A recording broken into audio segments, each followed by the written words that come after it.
Okay. Well then. All right, here's how this is going to go. I see the super chat is already on fire. We are going to get to all of it. I know what this conversation is going to be about tonight. And that is what the conversation should be about tonight. It is who the conversation should be about tonight. And we are going to settle some family business tonight by the time we get out of here. And we are going to be honest and open and forthright about some of the things that are going on this team. But before we get there, we are going to give credit where credit is due. And we are going to give praise where praise is required. And there is some praise required right now to be given out, because putting aside the issues that exist, and my God, are there some issues that exist? That was a really special performance from the Knicks bench. I know who it came against, and you could tell from the opening few minutes of the game, like, oh my God, this Pistons team should lose by 40 tonight. And sure enough, Andrew, you asked for it, you shall receive. Just a quick gander at some of the plus minus numbers. Deuce McBride, 24 minutes plus 39. Obi Toppin, 22 minutes plus 36. Taj Gibson, 28 minutes plus 31. Alec Burks, 27 minutes plus 28. And then a guy who's not going to get a lot of credit tonight because he didn't shoot it well, but I thought he was almost every bit as important to this win as anybody else. And that's Emmanuel Quickly. Didn't shoot it well. 35 minutes plus 27. 35 minutes plus 27. You look at those numbers and you say, well, if those plus minus numbers could be achieved in like half the game or less than half the game, as is the case with Obi Toppin, then, oh boy, the Knicks must have been playing a pretty bad basketball team tonight. And the Knicks were playing a horrendous basketball team tonight. It was a basketball team that featured a couple of players that were having phenomenal evenings. Sadiq Bey, Hamidou Diallo, quality NBA players. Those are guys who are rotation players, should be rotation players on any team. Sadiq Bey, I actually think probably long-term, I think is a starter. Diallo, a little bit more inconsistent. But those guys are real NBA players. Everybody else? No. And this is why this is a team that was down by whatever they were down 50 points to the Spurs after 3 quarters the other night, because that's what kind of team this is. They just don't have the bodies. And the Knicks, as again shown by the plus minus numbers of the guys on the bench, some of this team was up to the task of playing against the Pistons like the Pistons should have been played against. And I just want to start by giving praise to those players. And I just want to, Alec Burks, obviously, what more can you say? 12 of 17 from the field, 34 points. They don't win this game without him. But really just a hair below him, is Taj Gibson. And Taj Gibson, I had to go change into the OG 67 shirt here, which is my favorite t-shirt. We've been a little down on Taj this year because he looks like he's kind of maybe lost a half a step or a quarter of a step. Helped change the complexion of the game. And it was just, I think it was Tom who tweeted it out earlier today, Tom Piccolo, about an hour ago, whatever it was, half an hour ago. It's just pride. It's just pride. It's just pride in what you do for a living, which is be a basketball player. And that's your job. Your job is to be a basketball player, and your job is to play with pride whenever you go out on the floor and honor your sport, the sport that you're lucky enough to play, a child sport, and get paid for it. And the only thing that really requires is effort. It just requires trying. It just requires being like, you know what? I've been given these gifts and I've been given this chance, and I'm not, I'm going to make the most of it every time I get a chance to do that. And Taj has done that as well as any NBA player. And then you counter that and you put that up against, and now this is where we're probably going to spend a lot of the time tonight, deservedly so. You put that up against, I'm not even going to call it the effort because that would be disingenuous. You put it up against probably the worst. I mean, let's just look. We've all, those of you who have been here for a while. I mean, in New York, rooting for this team for a while. No bad basketball, and no selfish basketball, and no basketball where guys are not particularly interested in winning basketball games.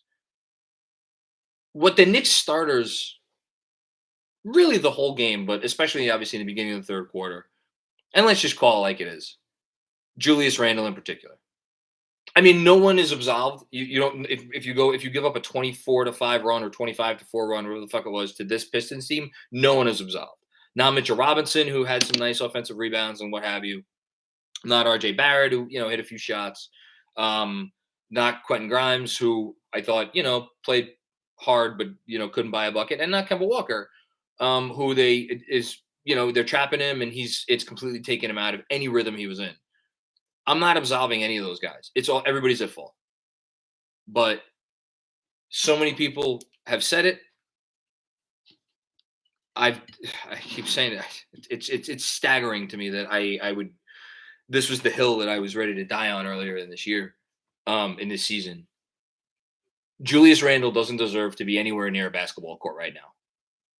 And I'm not even talking about a professional basketball court. Julius Randle doesn't deserve to be on a G League court. Julius Randle, I think Coach Cal would probably kick him off. What is it, Rupp Arena? Kick him out of Rupp Arena, because his aura right now, his presence would denigrate that somewhat sacred basketball haven. Julius Randle doesn't deserve to be on a fucking YMCA court right now. Julius Randle deserves to be home, sitting in a fucking locked room, thinking about what he wants to do for the rest of the season and the rest of his basketball career. Because Julius Randle came out a year ago after everybody in New York wanted him absolutely gone for anything. There were people who were just like, get rid of his contract. Just get rid of his contract. Get rid of the last 2 years. And he came out and he put on a show that I will never forget, because that was one of the best individual seasons of basketball that I have ever seen in my life from a New York Knick since the days of Patrick Ewing. It was right up there with any Melo season. And in my eyes, I know Melo obviously finished third in MVP because that team was great. But what Julius did and what Julius took on, I thought he had an argument for top 5 MVP last year. I stand by that. And then he got all the accolades that come with being an MVP candidate in New York. And he got all the commercials, and he got all the sideline interviews, and he got his endorsements, and he got his contract, he got his money, a lot of money. And he also got some teammates that were brought in to help him in his efforts. And I think we all think this all started with him trying to figure out how to accommodate those new teammates. And I think it started from a place that was good. It really did, I believe, start at a place that was good and genuine. And where we have arrived to now, where I think he is so far into his own head that, again, he should not be on a basketball court right now. And I understand I'm saying this about a guy who scored 25 and 10 on 15 shots, 4 days ago. But those have been so far and away the exception and not the rule this season. He has been horrendous this season. And I said it on our playback that we were doing live, because there's going to be a lot of Obi love tonight, as there should. Obi, his energy, right along with the rest of the bench guys, 100% game changer. Give him all the credit in the world. Getting in passing lanes, moving around, acting like he fucking gave a shit. But really, this isn't about Obi as much as it is anyone but Julius. It was about Julius being just out of the game. This was addition by subtraction. 2 negatives equal a positive. It's as simple as that. And look up the on-off numbers. Look up other guys that have his usage and his minutes and what they're shooting versus what he's shooting. And there is a very coherent, sound, logical, not biased, not emotional, not reactionary argument that Julius Randle has been, if not the most detrimental player in the NBA this season, certainly on the short list. And we saw that in full effect tonight. In full effect tonight. And perhaps he doesn't deserve the brunt of the criticism to this extent, because again, it was all of them. It was all of them, and none of them deserve a pass. And it's the fault should be spread out. But it is interesting to me that, again, who was out? Evan Fournier was out tonight, right? So now this is the first Evan Fournier missed game. We've had RJ Barrett miss games. We've had Kemba Walker miss games. We've had the center rotation. We've had Alec Burks with the starters. We've had Derrick Rose with the starters. We had, I think, Emmanuel quickly got a start, or maybe I'm imagining that. I don't know. It all runs together at this point. Quentin Grimes running with the starters. All these guys running with the starters. It never seems to work. Well, what's the common denominator? And this is a little bit of emotion. And I get on people for being overly emotional in this sometimes. Well, tonight it's my turn. So you could all get on me if you want and say that I'm not being fair, because maybe I'm not. But this is how I'm feeling after I watched what the fuck we just watched for the first, whatever it was, 8 minutes or 7 minutes of the second half. That was a disgrace. It was an absolute disgrace. And the first half wasn't much better from those guys. So, but I will stay on brand. I will stay on brand. I don't envy Tom Thibodeau, because what do we all want him to do? We all want Tibbs to sit Julius on the bench or the front office to trade him. Like, I don't envy any of these people, because now the Knicks do have a Julius Randle problem. It is their problem, and they have to figure it out. And it's on Tibbs to figure it out. It's on the front office to figure it out potentially. And last night, he put Julius back out there. It didn't cost him the game. Julius didn't really repay that favor. Tonight, he went a different direction. Do we see accountability now? Is that the accountability that we needed? Is that going to work? Is that going to do anything? Or is Julius just going to come out to the next game and be the same shitty player? And the last thing I'm going to say, and I'm going to get to the super chats, and I'm sorry, I've been talking for a while. I'm going to get to everybody's super chat, I promise. I'll stay on for as long as I need to tonight. I don't want to make this about that this is intentional necessarily by Julius. I know the body language is atrocious. I know you could look at him and again, anybody who was on the playback knows that I fell into this. You could look at him and be like, this is not a guy who seems like his head is in the right space. I just think that he's bad, and he's bad right now, and he is not responding to being bad in a good way. He's responding to being terrible in all of the worst ways. But I do think at the end of the day, this is something that can start to rectify itself. That's not a word. With him being better. Can it happen? Will it happen? What is it going to take for it to happen? I have no idea. I don't have the answers to those questions. I have fucking no clue. And now here we have a tweet from Steph Bondi. Tom Thibodeau confirmed Julius Randle is nicked up, as I suspected. Well, if you're nicked up, take some time off. Take a week off. Take 2 weeks off. Take a month off. Because you're not helping your team. You're not helping your team. This is not helpful. This is not gutting it out and being a gamer. Go take time off. If that's the case. If you're really hurt, go fucking take time off. No one wants to see this shit. Let alone Knicks fans. All right. Let's get to some chats.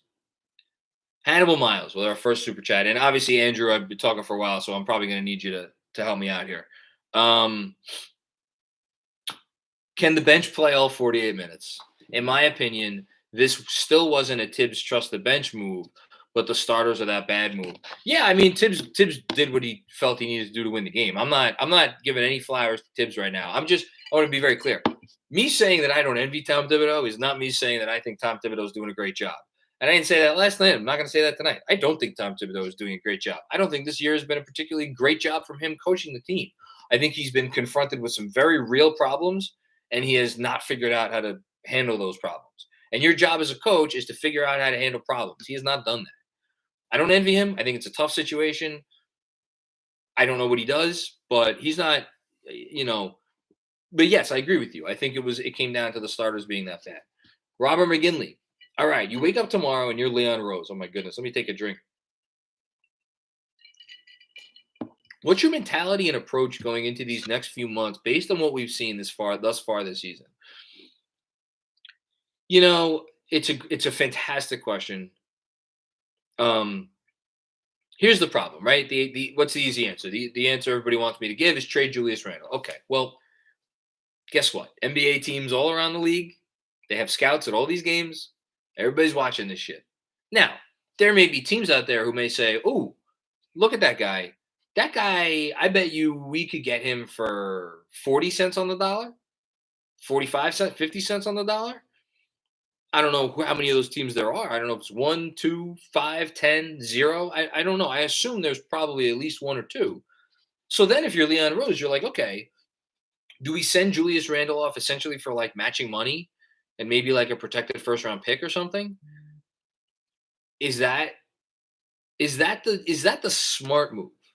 Or is that the reactionary, frightened move? Or do you try to give this more time and try to rehabilitate an asset that coming into this year, we never talked about where Julius Randle ranked as an asset because we didn't have any intention of trading him because we were like, he's our guy. He's going to be the backbone. He's going to be the foundation of the team. But if we actually had the conversation before the season started about what kind of asset he was, like, wait a minute, he's the 50th highest paid player in the league and he was just a second team All NBA guy. That's an incredible asset. If they ever wanted to trade him, they'd probably get something real good. His value is at his lowest now. So is it the right move to try to trade him? If the opportunity was even there, I don't know. I don't know. I'm not saying yes or no. I'm saying I don't know. I'm not ready to tank the season though. I'll say that. Me and Jeremy talked about like the notion of like trading away Alec Burks for a first round pick or something.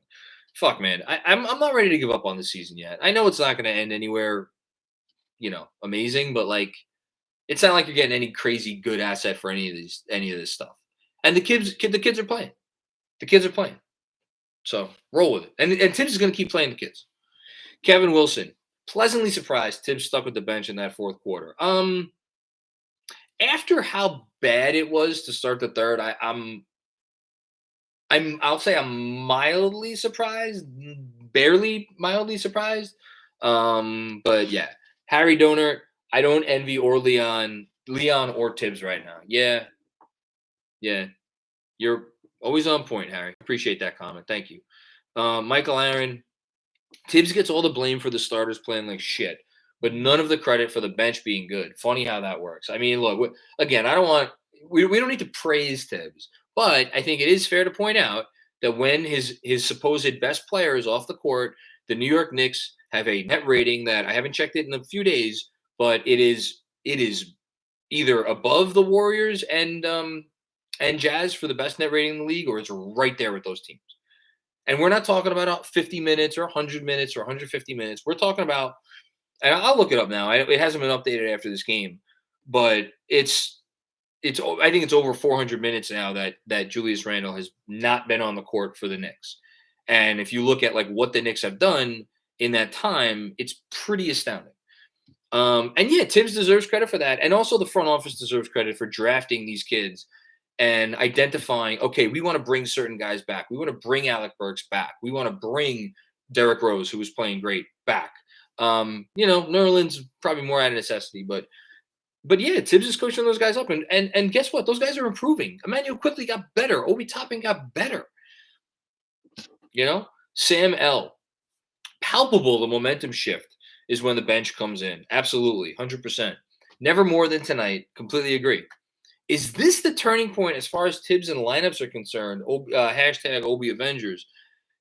Here's where I'm going to say no, because what this is the point that I made to start this, is it's all about Julius. When Julius is in the game takes on a certain feel on offense and defense. And yeah, I'm going to say it's more on offense, because if you put Julius with Quickly, McBride, name a center that's on his game at the moment. Tonight it was Taj. and let's say Grimes or even Burks maybe. If you put him on the floor with those guys, like Julius is not going to kill you. He might kill you a little bit on defense, but it's not going to completely take you out of what you want to do. When Julius is in the game on offense, it changes everything because you cannot escape the fact that he is there and he is at the epicenter of everything the Knicks clearly want to do. Because if he's not someone that does anything when he doesn't have the ball. Yes, he will set the occasional mean screen. And when we saw Kemba really getting after it those 4 games, Julius was setting a lot of good screens. That went away tonight. That completely went away. More often than not, he's not doing any of that good shit that helps you win games when he's not the center of attention. And maybe he's just kind of standing in the corner and okay. He's not doing what Obi's doing. Flying around, ducking in for lobs, and this, that, a different type of play. So it's all about Julius. So if the question is Tom Thibodeau going to bench Julius Randle? The answer is no. He's not. That's not going to happen. All right. I think Andrew, you may need to send me the super chats that I missed. I'm going to scroll back up and see where I left off. If I skip past your super chat right now, I promise you I'm going to get to it. So Jonathan Sheffield, Andrew, is the next one that I have here. Could a package of Randle and Barrett net us Ben Simmons? We're off to the races. And how would you feel about that? I feel like he'd play really well surrounded by our shooting. I'll say that I am not as out on Ben Simmons as most people are. I still think there's a really good player in there, and I still think there's a player that could help you win certainly regular season basketball games, and I think there's probably a world where he could help you win playoff games. I don't think the Sixers would do that deal in a million years. Maybe not in a million years. If I'm the Sixers, do I think that Julius Randle and RJ Barrett are putting me over the top for a championship, or at least getting me into the championship conversation? What evidence would lead us to believe that Daryl Morey would even want to talk himself into that? So the Sixers, I think, would say no. Would I do that right now?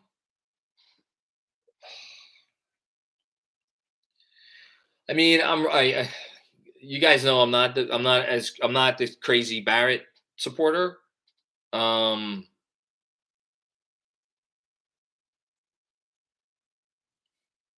I still think there's a little bit more to RJ than we're seeing. I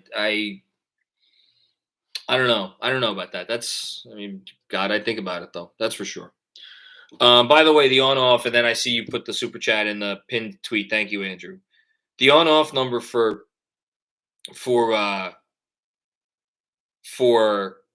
Julius Randle. I wasn't sure if it was neck and neck or just below the Jazz and the Warriors. So the Jazz and the Warriors, as of this morning, were 1 and 2 in the NBA with I think like a 10-point something net rating.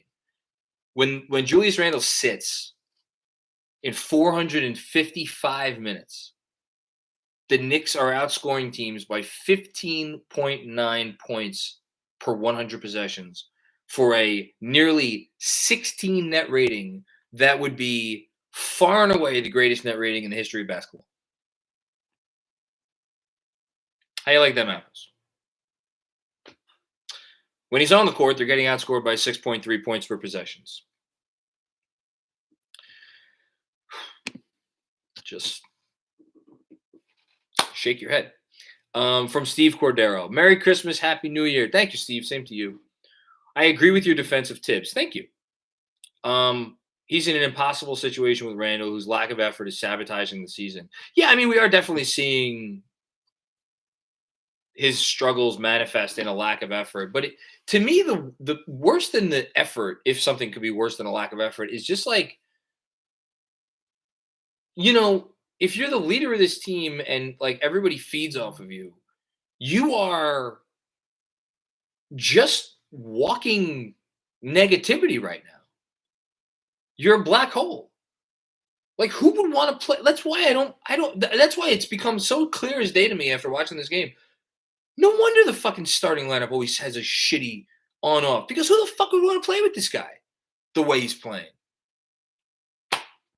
It's just, and I think, and by the way, I think part of it is because they probably see the work that he puts on in behind the scenes, and I do think he's still putting in work behind the scenes, and I do think he wants to come out of this. But I think the other guys are trying to like make it so that he gets going, and I think there's a part of him that's trying to get himself going and get other guys. It just, and he is so in a bad place, and he is so lost right now, and nothing's going well. And like we've all been in situations in our lives where nothing is going well, and it's like, how are you when you go about your business? Like that's the one soft spot that I really have for him, because I do have sympathy here. But at the same time, what do you do when you're in those situations? You take a fucking week and you go, I don't know, go upstate and read a book in front of a fucking campfire. I don't know what you do. You don't play basketball. CT Pittman, what's going on, CT? How are you? Always a pleasure. Prime example that the highest paid player is not always the best player, but at least Julius can be on drip cam post game. Shake my damn head. Yeah, no, it's sad but true. This from Dominic Ambrosia. Enough. Tibbs may get credit for going with the obvious choice to close the game, but it took way too long to pull the plug. I mean, you want to tell him he should have pulled the starters after 3 or 4 minutes? At that point, but here's the thing. At that point, he knows he has to put the starters back in at some point. And I almost wonder if, like, he realized early on in that third quarter, like, once it got past 3-4 minutes, was he just like, you know what, let me ride with this for a little while, and then I'm just going to leave the starters or leave the subs in to finish the game. At the same time, the way they started that quarter, it was certainly warranted, putting aside ramifications for the rest of the game. It was certainly warranted to pull them after a couple minutes. That's fair. That's fair. And again, I'm not getting on anybody who has issues with Tibbs. If you want to praise Tibbs, that's fine. If you want to have issues with Tibbs, that's fine. Where I draw the line and what was getting on me last night is to pretend like he, as a few people have said tonight, that he's not in a really tough situation, because I think he is. Neville Humphreys. You can't blame Julius without blaming Coach Tibbs. Okay, well, let's see. He's the one that's enabling this behavior. The other players are not empowered to make plays. I would disagree with that pretty strongly. I think Kemba Walker was quite enabled to make plays after he came back in. And I think Kemba even admitted that he wasn't being aggressive enough early on in the season. I think we've seen RJ Barrett give it a go at making a whole lot of plays over the course of the last 2 years, and especially this year. Just doesn't always end well. Could they feature RJ a little bit more? Okay, fine. Same thing with Fournier. Like, we see aggressive Fournier. Like, go up and go look at the shot charts this year for Evan Fournier. He has games where he fires the fucking lights out of the ball, where he puts the ball on the floor and the whole thing. Like, when he wants to be aggressive, he's aggressive. It's not always aggressive. And then the bench does what the bench does. I will be here for any argument that is for Tibbs's inability to hold Julius accountable is hurting the team. To which I say, well, how, like, where's the answer? What does he do? Because as I brought up on the playback that we did during the game, so you're going to start being more stringent, right? And start benching Julius and like playing Julius 23, 24, 25 minutes a game. Well, what, pray tell, happens if that doesn't work? Then you're stuck with the worst contract in the NBA on your hands. The most untradeable contract in the NBA on your hands that you cannot do anything with, and that you have to sit and live with. Because then you're telegraphing to the rest of the league that we're out on the guy whose fucking extension hasn't even kicked in yet. And that's you don't want to be there. It's not where you want to be. That's the doomsday scenario. Now, again, I'm not giving Tibbs a pass because the goal is to figure it out before you get to the doomsday scenario. But that's kind of where we're at right now. From Matt Smith, when do you think we can expect a cap or no cap Julius Randle edition? Not anytime soon. But good comment, Matt. Thank you.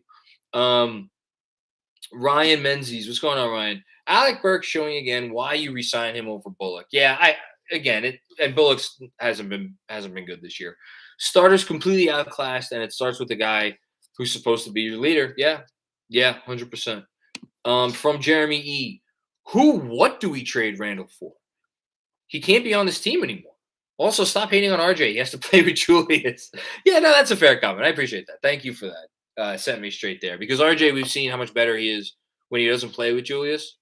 I'm not going to say it's night and day, but you notice a difference. I will also point out that, RJ's got to get a little bit better around the rim. He has to make some of these. As far as who or what we trade Julius Randle for, again, going back to the theme of, I don't envy this front office. If you engage in those conversations with teams around the league and teams around the league realize, oh, wow, shit, they're the ones seeing this guy every day. None of us want to, we're all skeptical. But if they're entertaining calls on him, then that means they're out and they're seeing him up close every day. So if you're the Knicks, how do you even have those conversations with teams?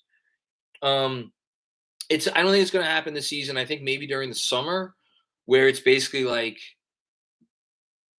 you're acknowledging to some team, we're trading you our problem for your problem, but then what are you getting back? I'm sure Portland would give you CJ McCollum for Julius Randle. Do you guys want CJ McCollum on this team at $30 million a year for the next 3 years?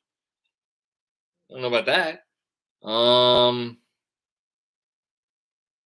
Yeah, I don't know. From Dylan Crowley. Listened to the post game last night, and my girlfriend gets in the car and asked why you sounded so angry or sad. It was Julius talk.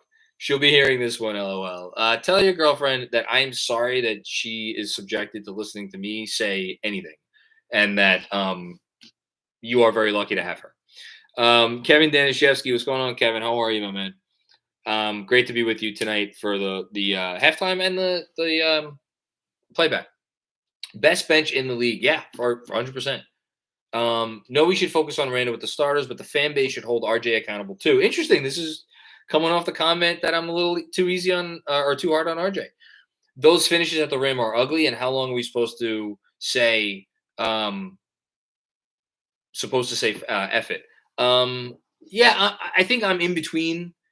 I do still have a lot of belief in RJ Barrett. I've never been as high as others have been. I do think he's a worker. I do think his head is in the right place. I'll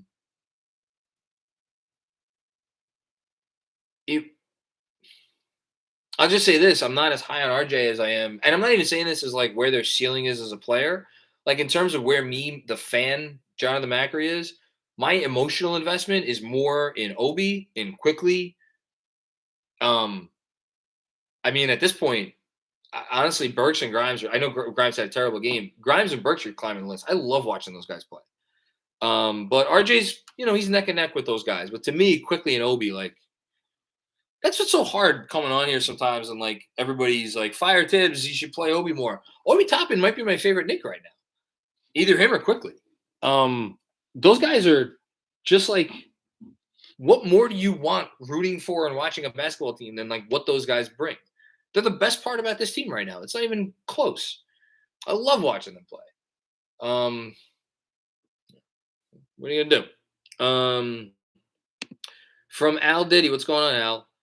Wow, what a comeback! Thanks for coming in here, Macri. Thank you, Al. I appreciate it. We deal with a lot. Yeah, we do deal with a lot. We've been through some things together collectively. This fan base. Hence the scotch. Good comment, my man. Aussie Knicks fan, what's going on, man? Shout out to the Playback crew. I loved it and would recommend it to anyone in here. Yeah, I'll give the shameless plug. So if anyone who's a Patreon, I think it's any of our top 3 Patreon tiers, you have access to come and watch the game with me and Andrew and Jeremy. You could hear all of us bitch and moan collectively, and when something good happens, get excited through this cool feature called Playback. And yeah, we do it once a week. It's a lot of fun. And yeah, man, come check it out. Felt like I was at a bar watching the game with friends. Yeah, except I didn't start drinking until the fourth quarter. I was trying to be good. Tyler Michaels. I'm 30. I'm a Knicks fan since I was 5. Shout out to you. This is the most optimistic I've ever been about the Knicks' future. Shout out to you, Tyler. I love it. This regime knows how to draft. The kids are encouraging me. Yeah. Yes. I love that comment. Thank you. I needed that comment, Tyler. I appreciate that. Is it the highest I've ever been? I was drinking the Porzingis Kool-Aid his rookie year, his second year, probably. I will say this, Tyler. I do think the regime, I love the regime. I think it's a great front office. I think the front office is going to be here for a while. I think they know what they're doing. I think they have Dolan's trust. I think they know how to draft. I think they know what kind of players they want to acquire. I don't blame them for this Julius Randle thing one bit. But there is a situation here that they do need to navigate. And there is a way that this can go poorly if really poorly, if it is not navigated correctly. So, in Leon we trust, right? In Leon we trust. I trust Leon to figure this shit out. And Leon's watching all the same shit that we're watching. So, Evan Janichin. Been busy and missed the last few post games. Merry Christmas and Happy New Year to KFS. Merry Christmas and Happy New Year to you, Evan. It's great to see you. I hope all is well. Not really a question, but I really wish Grimes would handle the ball more. Yeah, that's fair. I think he was more of a creation guy when he started at Kansas. Didn't go so well. Transferred, obviously, to Houston. Changed his game to be more of a 3-and-D guy. But he has that in him, and I'd love to see them exploit that over the years to come. It's a good comment. This is a comment that was just tweeted out, by the way, from Steve Popper. Thibodeau said of Randle, he's nicked up. I think he's giving us everything he has. That's what I love about him. Shouldn't have read this one out loud. He's not making any excuses. He just gets out there. He keeps going. You know what? I'll say this. Look, Tibbs is watching all the same film that we're watching. I think that's the right thing to say. Because if Julius is nicked up, and it's only adding to the fact that he mentally is just in a terrible place right now. I do think if his head coach got up there and called him out publicly, it would not make things better. I think the better move is to try to put on this happy face and then continue to try to work it behind the scenes. Now, I don't know what they're doing behind the scenes. I don't know if they're doing anything behind the scenes, but if you're hurt, sit down. If you're hurt, sit down. You're not helping anybody. Not helping anybody like this. From Roger Fortune, I know what the conversation will be about, so all I gotta say is thank you for this bench and this channel. Yeah, no, thank you, Roger. I appreciate that. Thank you for all the thanks. And to anybody who I haven't explicitly wished Merry Christmas to and a Happy New Year to, Merry Christmas and a Happy New Year. Or whatever holiday you celebrate. Did want to say one other thing. No, I forgot. Okay. Haitian Ferg. Worried that Kemba looked good back after a long break. First back-to-back didn't look good. The offense looked like pre-benching of Kemba. Yeah, it did. I had the same flashbacks in the third quarter. I was like, holy shit, this is what we were watching in the middle of November. Julius needs a timeout. Yeah, and I don't know. Is that a Kemba health thing? It might be a Kemba health thing. We don't know. I really do want to go back and watch this one. I especially want to watch the start of the third quarter because that's where it really fell apart. But yeah, we'll see. I thought, look, I don't want to go have it be this like yo-yo thing with Kemba, like pulling him in and putting him back out and the whole thing, because I do still believe Kemba can help this team, and I'm happy he's back in the lineup, and I don't think that what we saw was like a mirage or anything. I think what we saw was real. But at the same time, if you have to manage his minutes, you have to manage his minutes. And maybe the Boston plan was the better plan, giving him, every back-to-back off. We'll see. This one from Kenny Rose. When Randle's on the court, the Knicks play with no confidence because they all defer to him. It's so obvious. Tibbs better rethink the rotations. Again, who do you want to put on the court with Randle? Who's not going to defer to him? Do you think like Deuce McBride is a rookie, is not going to defer? Quickly, I'll give Quickly this. Quickly kind of does his thing. But again, Kemba's a 4-time All-Star. He's a fucking All-NBA player. He just won Player of the Week. I don't think it's about deferring as much as I think there's just no chemistry at all. Like, nobody knows what they're supposed to do. There's no you nailed it with the confidence. They play with no confidence, but I don't know if it's as simple as like they're all deferring to him. I think it's more complicated than that. I don't know what it is specifically, but it's something. And we'll see. We'll see if they can come out of it. This one from Greg Film Stuff. How does Randle not dominate Bay? His play the last 2 nights have been alarming. Free Obi. Hashtag free Obi. I hope tonight's closing lineup gives Tibbs more confidence in his bench to have a quick hook when the starters don't have it. It's going against every iota of Tibbs, like the fiber of his being to that's what his mentality is. You start the game a certain way and you go with those guys because they're your best guys and they give you the best chance to win. But this is just a very different team and it's a very unique situation. I don't know. The one thing I will say, and that I do wonder, is if it comes down to getting Julius going on offense, and I know Tibbs has said he does not want to do this because of the wear and tear it causes on Julius Randle's body, but would not it be better at this point to consider making Julius Randle the backup center on this team? Or at the very least, if you give Mitch 20 minutes a game or 25 minutes a game and you give Taj 10 to 15 minutes a game, give Julius 10 minutes a game where he's the backup center playing with Obi, just to get his offense going and using him in a certain way on offense where we know that Julius could be used in that way on offense.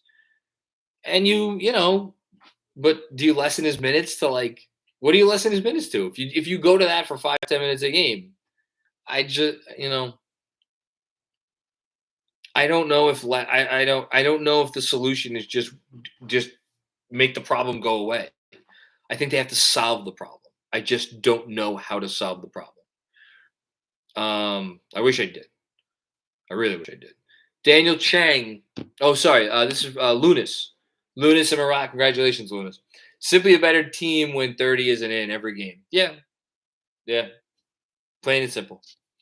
Daniel Chang. Angry Macri. I love it.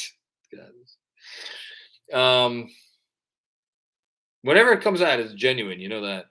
Need Julius to take some time off, get healthy, get his head on straight, hang out with his newborn son, and come back and kill it. Yeah, for sure. Yeah, for sure. I mean, I can't imagine he feels great about the fact that he's putting all this time into basketball and the payoff isn't there, and he's like missing maybe the early months of his child. Like, I don't know. Maybe that's part of what I don't know. I really don't know. Wish I knew. From Sean Ford. Julius Randle for Kevin Love. Who says no? Wow. The funny thing is I have to think about that. It's actually not. It's not even an obvious answer. It's you know why? Because the Cavs have everything about the Cavs. The Cavs are the best story of the NBA right now. By the way, I was heartbroken with the Ricky Rubio news that he tore his ACL. That sucks for Rubio. I obviously didn't love him seeing him hit 8 threes against us, but like that team's the best story in the NBA by far. And like, why would Like, I'm serious. Like, why would they want to take on Julius Randle? Then again, they're in the Ben Simmons trade rumors. So would I say yes to that if I was the Knicks? Have Kevin Love be my backup four or my starting four?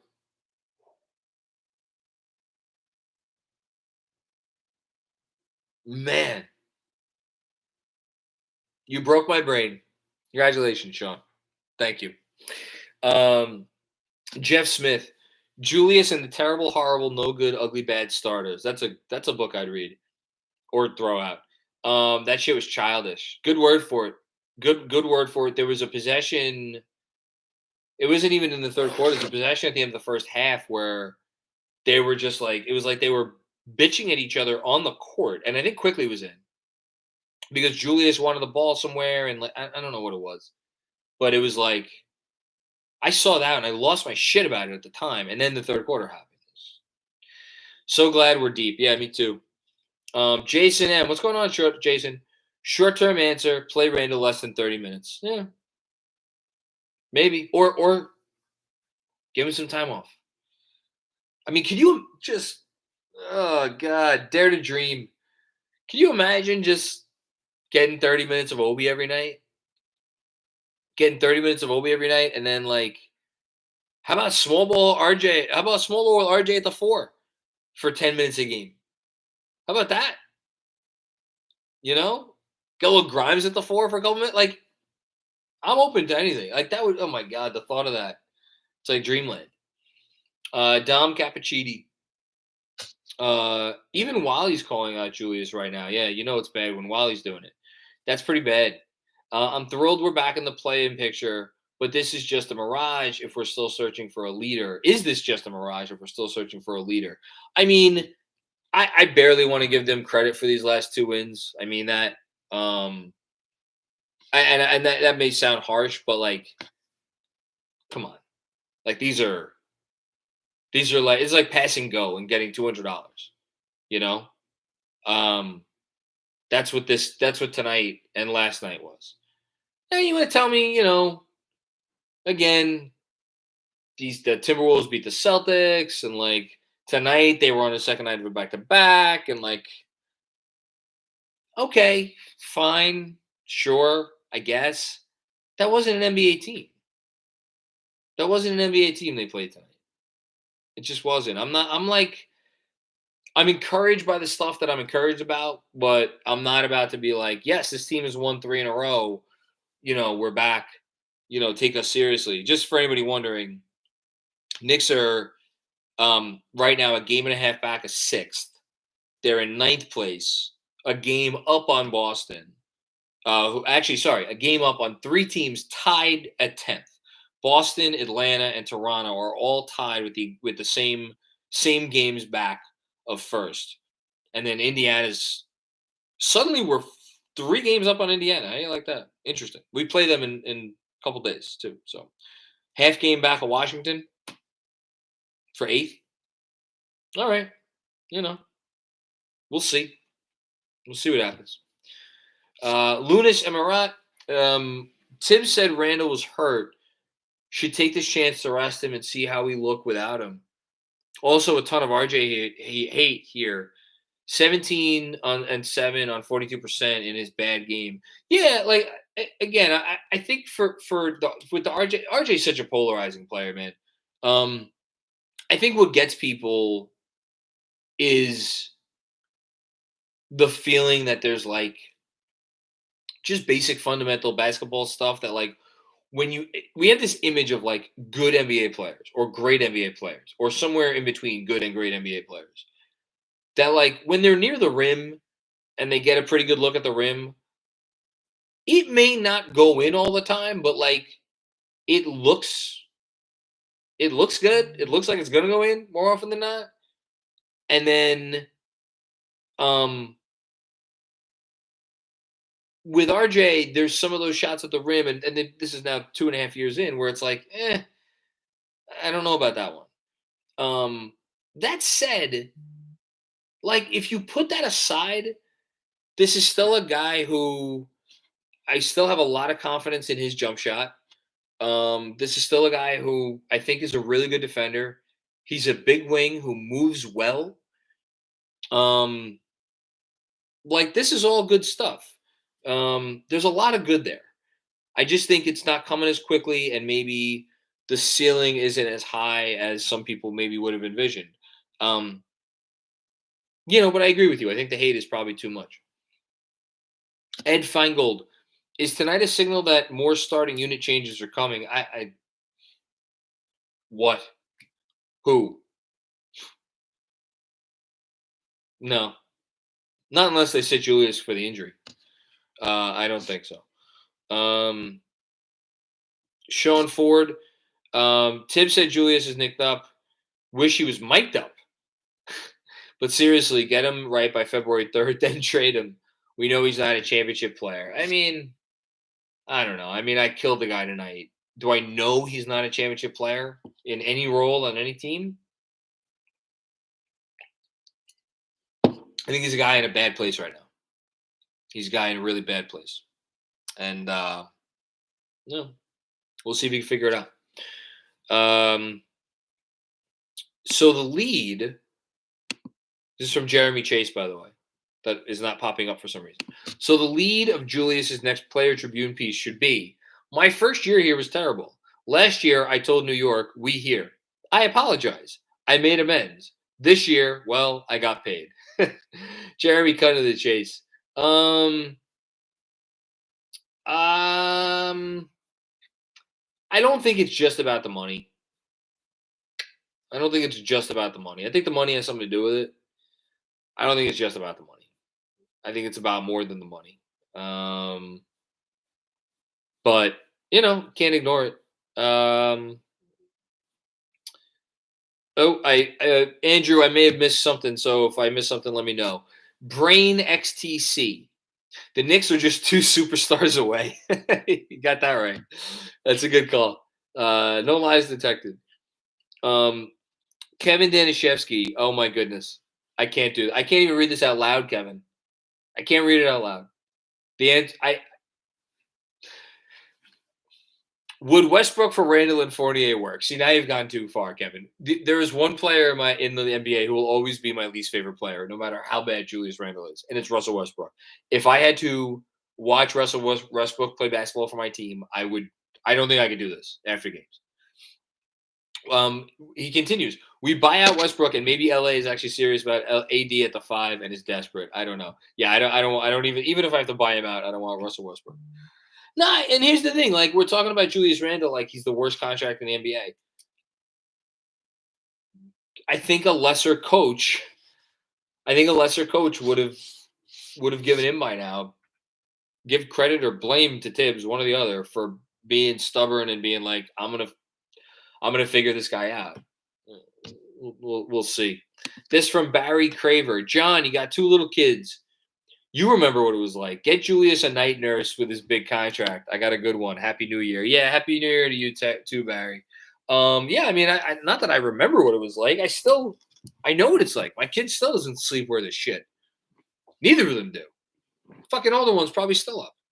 But I'm not. I can't sit here and be like, it's the new kid. I can't do it. I don't know what I mean. We'll see. From D. Ebanks.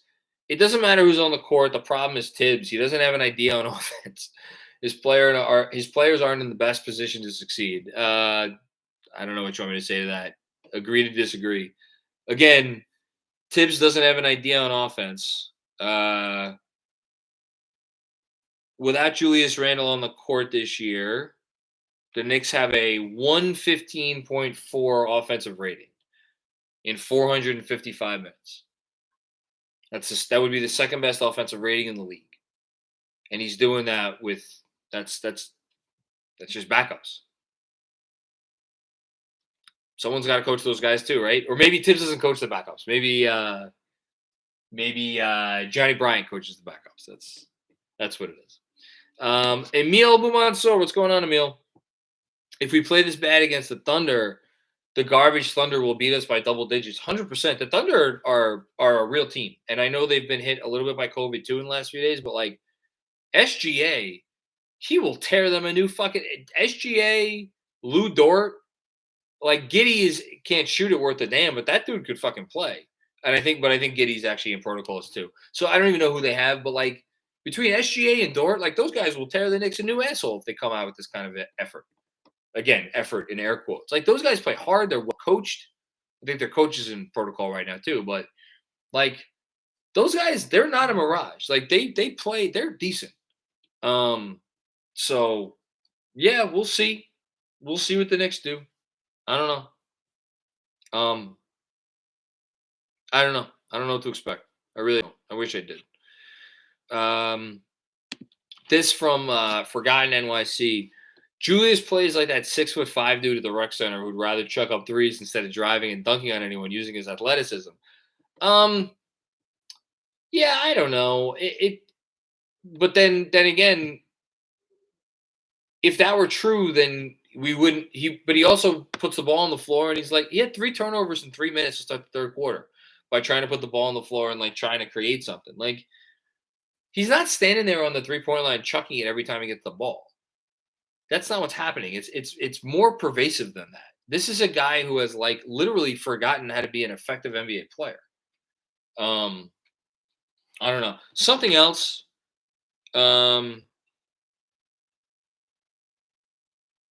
This from Mark Berman tweeted out that Tibbs said, here's the tweet. Plane issues from Minnesota got the Knicks in at 5 a.m. Tibbs, quote, "We knew it would be a challenge," end quote. And then I see Kenny C here, first comment, wasn't a problem for the bench. Were they on a different plane? It's fair, man. It's fair. Like, bench didn't have a problem. Alec Burks didn't have a problem. Emmanuel quickly played 30 fucking minutes, 30 whatever minutes. He didn't have a fucking problem tonight. Come on. I don't know. 35 minutes, excuse me. Johnny Chiba, what's going on, my man? How are you, Johnny? Good to see you in here. Randle out equals a positive by addition by subtraction. Not a leader. Second unit played true basketball, moving the rock, hard-nosed D. Burks and Taj sent those guys back to the G League. Knicks on crack. I love it. Great hashtag. Yeah. Good comment as always. From Hush Zoo. I want to just see 1 week of this team without that trash can. Oh my goodness. Oh goodness gracious. Trash can. I thank God every day for Walt Perrin and Alec Jordan.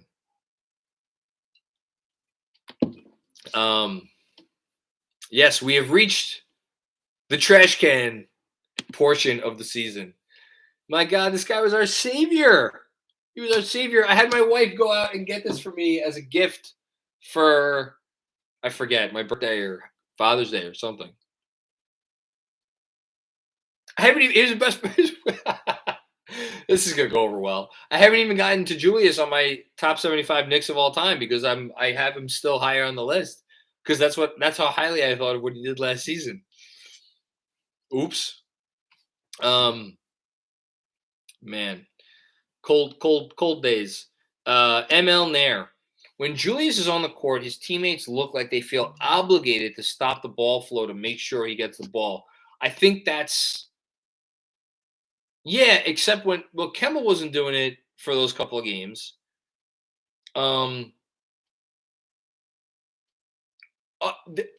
There is always cognizance of where he is and what he's doing. So yes, to a certain extent. I don't think that this is 100% fair, but I think there is a lot of truth in this. Julius, as a captain, he gives the team no leadership on defense. Well, yeah, you could say that again. Gives the team negative leadership on defense. This from Jamie Lee. I don't know if you remember, but I've been mentioning to you that we should trade Randle high. You adamantly opposed. I did adamantly oppose. Hold on, I lost it. What do you think now if we can go back? I mean, hindsight's 2020. Yeah, for sure. If you could have traded Randle, I'd love to go back in time and do that. Yeah, I mean, I was wrong. A lot of people were wrong, but I was wrong. I'll own that because I think if he comes out of this, you know, I bought into the fairy tale, and it's probably not smart decision making to do that. What I will say though, in defense not of me, but in defense of Leon Rose, is the situation they were in with Randle with the contract. I don't know that they had any choice but to do what they did. Because he was an expiring contract and they weren't going to get great value for him trading him anywhere without a guarantee that he was going to resign there. And that would have been all kinds of messy. And then he gave them the opportunity to resign him. And, you know, the rest is history. So I'll give Leon Rose a pass, but no, I won't give myself a pass. Robert Boyd, Macri, time to take down that slam poster. Oh boy. You know what? I could put Bernard King's face over that because Bernard King wore number 30. Harry Donor, I didn't expect our team to be great this year. What is frustrating is that we aren't fun to watch this year. Yeah, 100%, Harry, 1,000%. I know that's not a real thing, but 1,000%. I didn't care if they were good again. I didn't care if they were great again. I wanted them to be competitive, but they're not fun to watch. The starters, the bench is all kinds of fun, but then you're sitting there in pins and needles because you're like, okay, when is it gonna end, right? Yeah, that's what sucks. It hasn't been a fun season. I don't think I've ever been more disappointed with 2 straight wins. Yeah, I'm with you. 3 straight wins. Excuse me, 3 straight wins. But I understand what you're saying with the last 2. James Joy, when's the last time you saw Randle go pick up a teammate that hit the floor? He did it. I did. It's funny you say that because I noticed it because I was like, wow, I haven't seen that in a while. He did it, or he went to do it in either the last game or the Atlanta game. I wrote it in my notes. I don't want to spend too much time on this. I know I saw it. I did not make this up.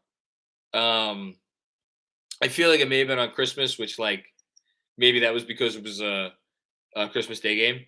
I don't know. I can't find it right now. I did not imagine it. I know I saw it, but yeah, no, that's fair. He needs to lead by example in all aspects, not just scoring. Comment from, I don't know who this is from, Andrew. The last pin super. Oh, Jeremy Chase. I come here for the community, your smart analysis, and your good-natured optimism to check my continuing Knicks fatalism. This performance aside, a win. Many thanks to you and KFS crew, and Happy New Year. Jeremy, that means a lot. Thank you. I appreciate you coming here. We all appreciate you coming here. I appreciate everybody coming here, even the people who think I'm an idiot and don't know what I'm talking about. You're probably right. Seriously, this is it's a gift that I get to do this every day or after every game, and you guys give me that gift. So thank you. Yeah, I got Brain XTCs. The Knicks are just 2 superstars away. I enjoyed that comment. Rage X, new nickname, Dubious Handles. I love it. Dubious Handles. Now at power forward or at forward, number 30 from Kentucky. Dubious Handles.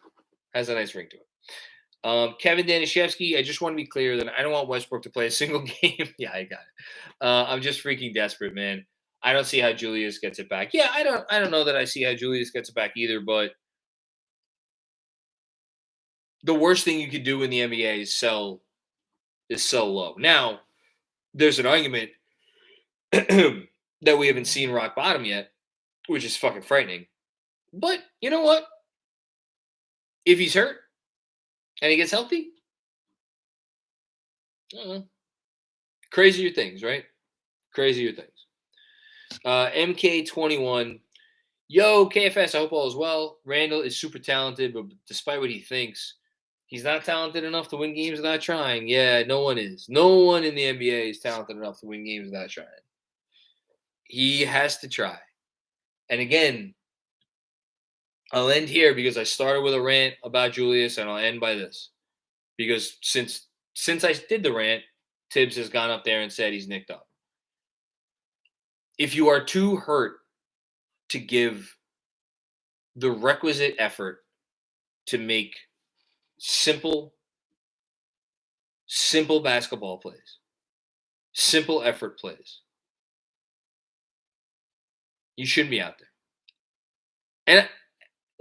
And there is a part of me that still thinks, despite how bad he's played, that still thinks the Knicks would be worse off, because even this version of Randle, and this is has always been part of my defense of Tibbs and Randle, even this version of Randle commands attention from an opposing team.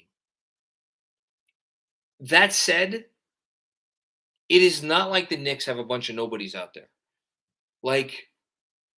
They have players who can do shit. Do I think Obi Toppin, if he was inserted into the starting 4 role, if Julius did actually get time off, do I think Obi Toppin would automatically light the world on fire? No, I don't. I actually think he would struggle in that role, in a more featured role.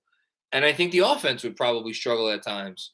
Because it's nice to be able to just dump it in. We're all calling Julius out for monopolizing possessions and this and that. It's kind of nice to be able to just dump it into a guy and be like, okay, big guy, create something for us. It's gone horribly, but I'm sure there's a part of them that appreciates that they have a guy that they could do that to. It's just not working. If he went out, I do think that there might be some bumps in the road. But at this point, that's a bridge I'm willing to cross, and I think we're all kind of ready to cross that bridge. One more from Michael Mirando. I know Julius has been bad, but can someone explain why our half-court offense is so reliant on a ball-dominant point guard or a point forward? If we had more movement instead of hero ball, the starters would be fine. I don't know about that. I don't know if guys move around. It just doesn't usually result in anything. It's not purposeful movement. But again, there's a ton of movement with the subs. Those guys move around a lot. And again, this is the fault on Tibbs here. It's not like he doesn't know how to coach offense. It's that he's not getting through to these guys that they need to do different things on offense to be successful. That's his fault. But yeah, I think that's it. Thank you, everybody, for coming. Amazing that after this dog shit game, we managed to sit here and talk about it for well over an hour. We appreciate you listening. And, of course, we will see you on New Year's Eve. And if anybody who doesn't come, have a happy New Year. But, yeah, I'll see you after the Thunder game. Win, lose, or draw. All right. Talk to you later.